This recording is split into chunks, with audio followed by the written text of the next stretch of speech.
Bonjour à toutes. Donc aujourd'hui, on va parler de la gestion du passé et notamment des blessures. Alors malheureusement, dans la vie, il y a plusieurs personnes qui, suite à différentes situations, transportent des blessures. Il y a des personnes qui ont été violées, il y a des personnes qui ont fait face à des séparations douloureuses, et il y a des personnes qui ont vu juste par expérience comment les choses se passaient, par exemple dans le mariage de leurs parents, et ces personnes ont dit non, pour moi, jamais, jamais, jamais, je n'accepterai que ça se passe ainsi dans ma propre vie. Donc il y a des personnes qui ont subi différentes choses, qui ont tout simplement fait que ces personnes mettent un stop dans leur cœur et qui les ont fait porter des blessures. Alors aujourd'hui, alors qu'on parle de ce thème de blessures, alors qu'on est célibataire, parce que c'est des choses qu'on ne doit pas transporter avec nous, c'est des choses qui ne doivent pas nous amener jusqu'au mariage.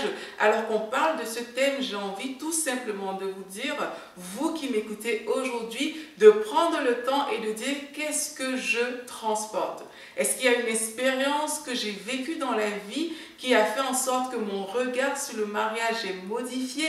Est-ce qu'il y a quelque chose en moi qui fait par exemple en sorte que je n'ai pas du tout envie de me marier? Est-ce qu'il y a une séparation qui m'a donné un regard sur les hommes que je ne dois pas avoir? Autant de questions que vous pouvez vous poser qui vont tout simplement nous aider à avancer dans le cadre de la gestion de notre passé alors qu'on est célibataire. C'est vraiment important de savoir à quoi est-ce que vous avez associé le mariage.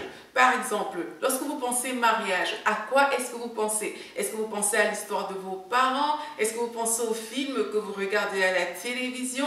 À quoi est-ce que vous pensez exactement? Régler ces problèmes-là va certainement vous aider à régler beaucoup d'autres choses. Vous savez, quand moi j'ai donné ma vie au Seigneur, j'étais convaincue parce que moi, avant, j'aimais bien danser, j'aimais bien sortir, aller dans des endroits que je ne recommande pas du tout.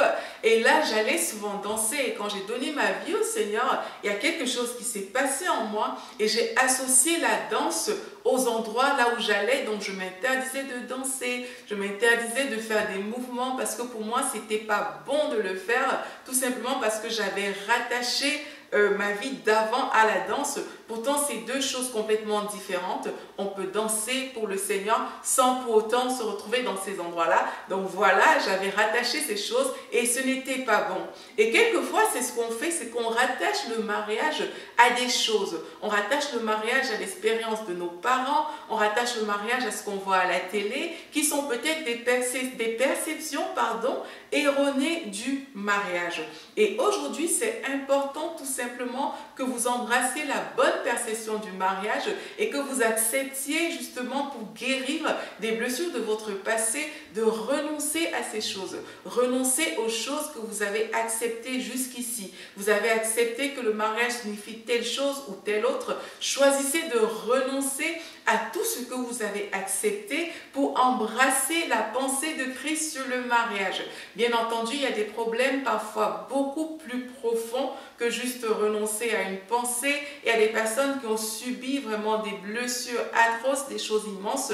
Je vous encourage à vous rapprocher de votre pasteur, des responsables de votre église locale, afin qu'ils fassent un suivi avec vous. Pour certains, il y a des liens qui doivent être brisés. Il y a même des processus de délivrance qui doivent se faire dans beaucoup de cas. Je crois que vous aurez un bon suivi dans votre église locale, vraiment avec vos différents responsables. Mais prenez vraiment le temps de vous dire, Seigneur, moi je veux appréhender le mariage, la relation avec une autre personne comme toi tu la vois et non comme moi je la vois. Une fois que vous avez posé cette base, soyez prêts justement à être remplis par le Saint-Esprit. Laissez-vous remplir par la pensée de Jésus-Christ sur le mariage et acceptez de défaire tout ce qui ne correspond pas à cette pensée et qui vient de votre passé, et acceptez d'enlever la haine que peut-être une relation douloureuse a pu produire dans votre cœur, que peut-être un viol a pu produire. Acceptez tout simplement de pardonner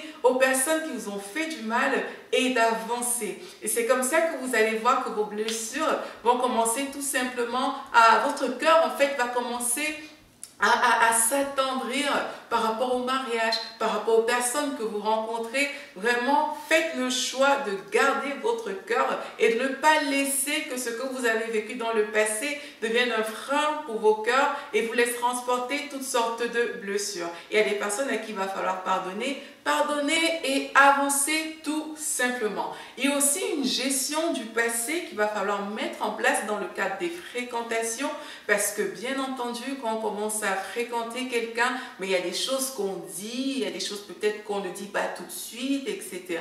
Donc l'idée aussi c'est de bien savoir gérer son passé à ce niveau-là. Il y a des informations qu'on ne balance pas très vite. Si vous êtes sorti par exemple avec 50 garçons avant de sortir avec celui qui veut vous épouser aujourd'hui, mais ce n'est pas la peine de lui dire ça au premier rendez-vous. Bien entendu, le but n'est pas de cacher les choses, le but n'est pas de vivre dans une vie de cachette parce que c'est pas à ça qu'on s'engage à épouser quelqu'un, mais on s'engage à être aussi transparent. Donc le but n'est pas de cacher les choses, mais c'est de savoir quand est-ce qu'on dit les choses, à quel moment c'est important de le dire. Il y a aussi des choses comme ça que vous ne pouvez pas juste occulter, vous ne pouvez pas juste cacher. Si vous habitez par exemple dans une ville et il y a peut-être un de vos ex qui est dans cette ville, mais c'est important de donner cette information à votre futur époux, tout simplement parce que ça se trouve, ils pourraient se rencontrer quelque part, ils pourraient même devenir des amis. Et il y a plusieurs couples comme ça qui ont été brisés des années après le mariage parce qu'une information aussi simple avait été cachée. Donc l'idée ici, c'est de savoir dire les choses au bon moment en étant inspiré par l'Esprit de Dieu. Il y a des informations qu'on ne donne pas trop vite, il y a des informations qu'on donne dans le temps, il y a des informations qui sont ultra nécessaires, il va falloir en parler. Il y a tout simplement aussi des informations qui relèvent du passé, qui ne sont pas utiles et qui n'apporteront rien à cette relation. Donc sachez vous positionner dans toutes ces choses avec la sagesse que vous communiquera le Saint-Esprit. J'espère que cette vidéo vous aura aidé. Bien entendu, je donne mes conseils, ce n'est pas une liste exhaustive. Il y a bien évidemment d'autres conseils que vous pouvez acquérir auprès de vos leaders responsables dans votre église locale. Pour ma part, c'est fini pour aujourd'hui et je vous dis soyez bénis et au plaisir.